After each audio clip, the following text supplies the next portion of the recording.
ये है ताजमहल, दुनिया का 7वां अजूबा, जिसकी बुनियादों में एक बादशाह ने अपना दिल रखा हुआ है। आज भी इंडिया के शहर आगरा में एक ऐसा अनोखा और आलीशान मकबरा मौजूद है जिसे लगभग 400 सालों पहले मुगल एम्पायर्स के आर्किटेक्ट के हाथों बनवाया गया था। अपने शानो शौकत से खड़े इस ताजमहल पर दुनिया भर से कीमती चीजों को लाकर इस्तेमाल किया गया था और इस पूरे मकबरे को बनाने में 22 सालों तक लगातार 20 से 25 हजार लोगों की एक बहुत बड़ी टीम ने दिन रात काम किया था। और ये भी समझा जाता है कि ताजमहल को बनाने के बाद इन सभी मजदूरों के हाथ कटवा दिए गए थे ताकि वो दोबारा ऐसी बिल्डिंग कभी भी किसी और के लिए ना बना सकें। इस बात में कितनी सच्चाई है और क्यों शाहजहां ने अपनी सारी दौलत खर्च करके इस आलीशान मकबरे की बुनियाद खड़ी की थी।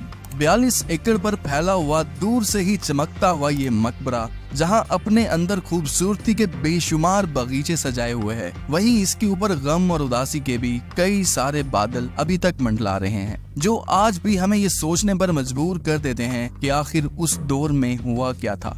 आंसू टीवी की एक और वीडियो में आप सबका खुशामदीद। अगर आप आंसू टीवी की वीडियो पहली दफा देख रहे हैं तो चैनल को सब्सक्राइब करके वीडियो को लाइक कर दें।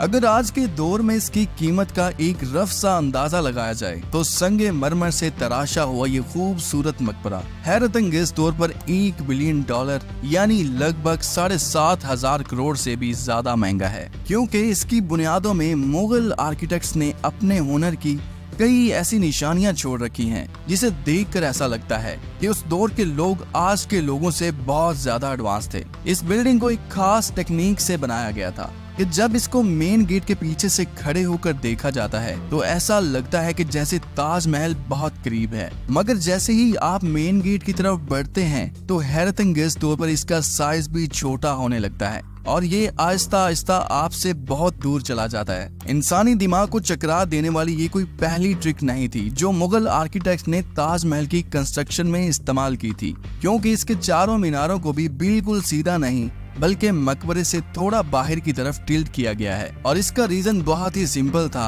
पहला रीजन ये था कि अगर इनको बिल्कुल सीधा खड़ा किया जाता तो दूर से देखने पर ये चारों मीनार मकबरे के अंदर झुके हुए लगते, जो शायद मकबरे की खूबसूरती में कमी ला सकता था। और दूसरा रीजन ये था कि इस बिल्डिंग को एक बहुत ही लंबा सफर तय करना था। इस वजह से अगर कभी भी जमीन पर भारी अर्थक्वेक आता है तो ये मीनार अंदर की तरफ नहीं बल्कि बाहर की तरफ गिरे और ताजमहल पर कोई खराश तक ना पहुंच सके।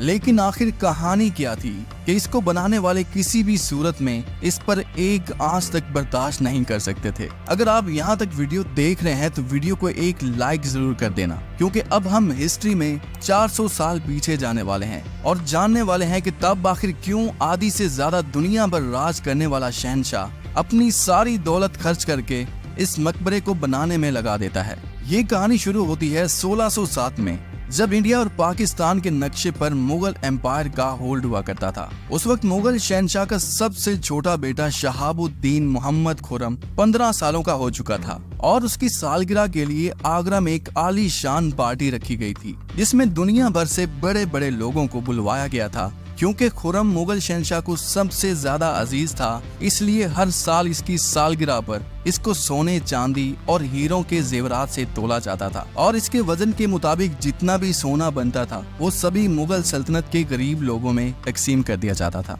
लेकिन इस रोज मुगल शहंशाह ने अपने बेटे खुर्रम की शादी अपने ही वकील की बेटी के साथ कर दी थी, जिसको मुमताज महल या फिर अर्जुमंद बानो बेगम के नाम से जाना जाता था। मुमताज और खुर्रम बचपन से ही एक साथ खेला करते थे, इस वजह से कहीं न कहीं ये एक दूसरे को पसंद भी करते थे। इन दोनों की शादी के बाद 10 सालों तक शहजादे खुर्रम ने अंग्रेजों के खिलाफ कई सारी जंगें लड़ी और किसी में भी एक बार शिकस्त नहीं खाई। इसलिए खुर्रम के फादर शहंशाह ने खुश होकर अपने बेटे को शाहजहां का लक़ब दिया, जिसका मतलब था कि ये पूरी दुनिया का बादशाह है। अगर शाहजहां की बीवियों की बात की जाए तो शाहजहां की टोटल 6 बीवियां थीं, जो आगरा फोर्ट के हरम में ही रहा करती थीं। इन 6 में से शाहजहां सबसे ज्यादा मोहब्बत अपनी पहली बीवी मुमताज महल से ही करता था और यही वजह थी कि शाहजहां का आधे से ज्यादा वक्त मुमताज महल के साथ ही गुजरता था। यहाँ वक्त इतना तेजी से गुजर जाता है कि 4 सालों बाद यानी लगभग 1621 में मुगल शहंशाह यानी शाहजहां के फादर की तबीयत अचानक से खराब हो जाती है, जिसकी वजह से इनकी डेथ हो जाती है। है। इस वजह से शाहजहां को ही 1628 में यानी अपने बाप की मौत के 7 सालों बाद शहनशाह की गद्दी पर मुंतखब कर दिया। यहाँ पूरी मुगलिया सल्तनत अपने नए शहनशाह से बेहद खुश थी। ये वो दौर था जब मुगल एम्पायर्स अपने पूरे अरूज पर थे। तब आसपास के इलाकों में मुगल एम्पायर्स ने अपना डर और खौफ पैदा किया हुआ था। मतलब इंडिया और पाकिस्तान के साथ साथ मुगल एम्पायर्स अफगानिस्तान पर भी धड़ाधड़ कब्जा जमा रहे थे और इस पूरे हिस्से में सिर्फ मुगलिया सल्तनत का ही राज हुआ करता था। सभी फैसले शाहजहां खुद करता था और इसके पीछे इसकी बीवी मुमताज महल का बहुत बड़ा हाथ था। अपने बाप की गति संभाले सिर्फ अभी 1 साल ही गुजरा था कि मुगल एम्पायर्स को एक बार फिर से जंग में कूदना पड़ा और अगले 2 सालों तक ये जंग ऐसे ही चलती रही। और इस दफा भी लेकिन काफी नुकसान के बाद शाहजहां को इस जंग में भी भरपूर कामयाबी हासिल हुई। शाहजहां अपनी जीत का जश्न मना रहा था कि इसके वकील ने इसको एक ऐसी खबर सुनाई जिसको सुनकर शाहजहां के पांव तले जमीन खिसक गई थी। मुमताज महल जो शाहजहां की सबसे प्यारी बीवी थी, जो शाहजहां के 14वें बच्चे को जन्म देती हुई 17 जून 1631 को ना चाहते हुए भी इस दुनिया को अलविदा कर गई थी। ये खबर जो शाहजहां पर आग बनकर गिरी थी, इस खबर ने तो जैसे शाहजहां की दुनिया ही खत्म कर दी थी, क्योंकि शाहजहां की सबसे पहली मोहब्बत और उनकी सबसे अजीज बीवी मुमताज महल इस दुनिया में अब नहीं थी, वो दुनिया को छोड़ चुकी थी। कहा जाता है कि इस गम के साए ने शाहजहां को काले अंधेरों में धकेल दिया था। इन्होंने ना कुछ खाया और अगले 2 सालों तक ना ही कोई मौसीकी सुनी थी और ना ही कोई परफ्यूम लगाया था। अलबत्ता मुमताज महल की याद में बस रोते रहते और अपने आप को एक कमरे में खुद ही बंद करके रखते। इससे आगे की कहानी बहुत ही दिलचस्प है, क्योंकि यहाँ मुगल सल्तनत का शहनशाह पूरी तरह से कमजोर हो जाता है और वो अपने मरने से पहले अपनी बीवी की आखिरी ख्वाहिश पूरी करना चाहता था। क्योंकि मुमताज महल के मरने से चंद दिनों पहले इसने शाहजहां से एक अजीब ख्वाहिश की थी। वो चाहती थी कि उसके मरने के बाद उसकी कब्र दुनिया की सबसे खूबसूरत मकबरे में बनाई जाए। इस काम को और मुमताज महल की आखिरी ख्वाहिश को पूरा करने के लिए शाहजहां अब अपनी पूरी दौलत और अपनी सारी जिंदगी वक्फ करने का सोच लेता है। लेकिन दूसरी तरफ पूरी मुगलिया सल्तनत कमजोर पड़ती दिखाई दे रही थी। मुमताज महल के गुजरने के 6 माह बाद यानी 1632 में ही ताजमहल की कंस्ट्रक्शन का काम शुरू कर दिया गया। करीब 20,000 से भी ज्यादा मजदूर, पत्थर तराश और कारीगरों को पूरी सल्तनत से इकट्ठा किया गया। लश्करों के लश्कर शाहजहां के हुक्म पर आगरा बुलवाए जाते थे, क्योंकि मुमताज महल की कब्र यमुना रिवर के बराबर में बनाई गई थी। इस वजह से इस जगह पर दुनिया की सबसे मजबूत और खूबसूरत बिल्डिंग बनाना काफी मुश्किल काम लग रहा था। रिवर के किनारे जमीन काफी गीली और सॉफ्ट होती है और अगर यहाँ खुदाई का काम किया भी जाता तो पानी का बहाव ताजमहल की फाउंडेशन को भी अपने साथ बहा कर ले जाता। इस मसले को हल करने के लिए मुगल इंजीनियर्स ने सबसे पहले यहाँ जमीन के अंदर कई सारे कुएं खोदना शुरू कर दिए। मजदूर ये कुएं तब तक खोदते रहते थे जब तक जमीन के अंदर से खुश्क जमीन नजर नहीं आ जाती थी। उसके बाद इन कुओं को पत्थर और गारे से भरा गया और फिर इनके ऊपर पत्थरों के बड़े बड़े कॉलम खड़े किए गए। इस सारे काम को सर अंजाम देने के लिए मजदूरों के साथ साथ हाथियों की भी एक बहुत बड़ी फौज का इस्तेमाल किया गया। मुगल इंजीनियर्स की ये ट्रिक काम करने लगी और अब एक मजबूत फाउंडेशन तैयार थी जो नरम जमीन पर भी पहाड़ की तरह मजबूत बनकर खड़ी थी। और अब बारी थी एक ऐसी बिल्डिंग डिजाइन करने की जो आज से पहले किसी ने ना देखी हो। एक ऐसा डिजाइन जो पिछले सारे रिकॉर्ड तोड़ कर रख दे। इस वजह से ताजमहल के डिजाइन का आइडिया शाहजहां ने अपने बाप और दादाओं के मकबरों से लिया था। शाहजहां ने बाप के मकबरों से मीनारों का आइडिया लिया, दादा के मकबरों से बिल्डिंग कोर का आइडिया लिया गया और अपने चाचा के मकबरे से डूम का आइडिया लिया गया था। और जब इन सब को कंबाइन किया गया तो एक शानदार और आलीशान डिजाइन उभर कर सामने आया जो आज भी लोगों को चौंका के रख देता है। बिल्डिंग के स्ट्रक्चर को बनाने के लिए लाखों नहीं बल्कि करोड़ों ईंटें मौके पर ही तैयार की गई थी। ये सब इतना आसान नहीं था और इसमें लातादाद पैसे भी लग रहे थे।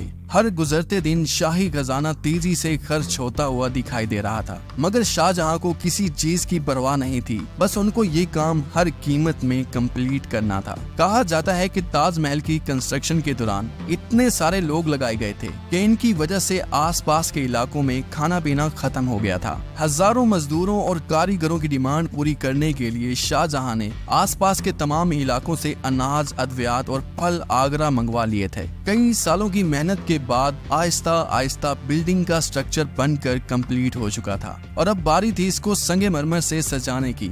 ये संगमरमर आगरा से 400 किलोमीटर दूर राजस्थान से मंगवाया जाता था, क्योंकि यहाँ का मार्बल आज तक का सबसे मजबूत और चमकदार मार्बल माना जाता है। शाहजहां ताजमहल की कंस्ट्रक्शन को लेकर इतना सीरियस था कि उसने ताजमहल के संगमरमर की डिमांड को पूरा करने के लिए पूरा मकराना मार्बल ही खरीद लिया था। यानी जब तक ताजमहल की डिमांड पूरी नहीं हो पाएगी तब तक कोई भी यहाँ से मार्बल नहीं खरीद पाएगा। लगभग 1000 हाथियों की मदद से हजारों टन वजनी मार्बल राजस्थान से आगरा खिंचवाए गए थे। ताजमहल की फिनिशिंग के लिए इसको पीटरा डोरा या फिर परचनकारी से डेकोरेट किया जाना था। पीटरा डोरा असल में उस वक्त एक ऐसी कलाकारी को कहा जाता था जिसमें दुनिया भर के कीमती पत्थर को मार्बल के अंदर तराश कर लगाया जाता था। इसमें मार्बल को बड़ी महारत और कीमती पत्थरों की शेप में तराश कर पत्थरों को ग्लू के जरिए मार्बल में चिपकाया जाता था। और ये ग्लू आज के दौर की तरह कोई आम ग्लू नहीं थी। लेबोरेटरी टेस्ट से मालूम हुआ कि ये ग्लू उस वक्त शीरा, लेमन जूस और संगमरमर पाउडर को मिलाकर बनाया जाता था। ताजमहल की खास बातों में एक बात ये भी है कि ये दिन में 4 दफा अपना रंग बदलता है। सूरज निकलने से पहले ये बिल्कुल ब्लैक शेड देता है। सूरज निकलने के बाद ये लाइट येलो और पिंक शेड देता है। जबकि सूरज जब इसके टॉप पर आ जाता है तो उस वक्त ताजमहल की खूबसूरती को चारों तरफ से एक अनोखा रुख देखने को मिलता है और लगभग शाम के वक्त ये पूरी बिल्डिंग गोल्डन कलर की दिखाई देती है। पूरे 22 सालों के बाद सन 1654 में ताजमहल की कंस्ट्रक्शन का काम पूरा कर लिया गया था। शाहजहां अपनी बीवी की याद में दुनिया का सबसे खूबसूरत मकबरा बनाने में कामयाब हो गया था। शाहजहां ने इस आलीशान बिल्डिंग का नाम अपनी मनपसंद बीवी की याद में ही रखा था, जैसे मुमताज महल से इसका नाम ताजमहल रख दिया गया। हर साल शाहजहां अपनी बीवी की बरसी पर यमुना रिवर के जरिए ताजमहल पर जाया करता था। ये ताजमहल की वो जगह थी जिसको सिर्फ शाही खानदान के लिए ही बनाया गया था। शाहजहां का ये महंगा और मनपसंद प्रोजेक्ट कंप्लीट तो हो गया था, मगर इस वजह ने मुगलिया सल्तनत को तबाही के किनारे लाकर खड़ा कर दिया था। हालात इतने खराब हो गए थे कि शाहजहां के सभी बेटे इनकी लापरवाही से तंग आ गए थे। इस वजह से 4 सालों के बाद 1658 में शाहजहां और मुमताज के तीसरे बेटे ने शाही तख्त उल्टा कर रख दिया था और खुद मुगल एम्पायर का शहंशाह बन गया था। शाहजहां जो पिछले 30 सालों तक इस तख्त पर राज कर रहा था, उसको कैदी बनाकर आगरा फोर्ट में ही बंद कर दिया गया था। पूरे 8 साल कैद में रहने के बाद 74 साल की उम्र में शाहजहां भी इस दुनिया को अलविदा कर गया और शाहजहां के मरने के बाद शाहजहां की बॉडी को ताजमहल में ही अपनी बीवी की कब्र के साथ दफन कर दिया गया। कुछ लोग ये भी समझते हैं कि ताजमहल की कंस्ट्रक्शन के बाद मुगल शहंशाह शाहजहां ने सभी मजदूरों के हाथ कटवा दिए थे ताकि वो दोबारा ऐसी बिल्डिंग कभी भी ना बना सकें। तो महज ये एक अफवाह के अलावा और कुछ भी नहीं है। अगर इस वीडियो का पार्ट 2 होना चाहिए तो वीडियो को लाइक करके कमेंट में पार्ट 2 लिखें। उम्मीद करता हूँ आंसू टीवी की ये वीडियो भी आप भरपूर लाइक और शेयर करेंगे। आज के लिए इतना ही, मिलते हैं बहुत जल्द। अल्लाह हाफिज।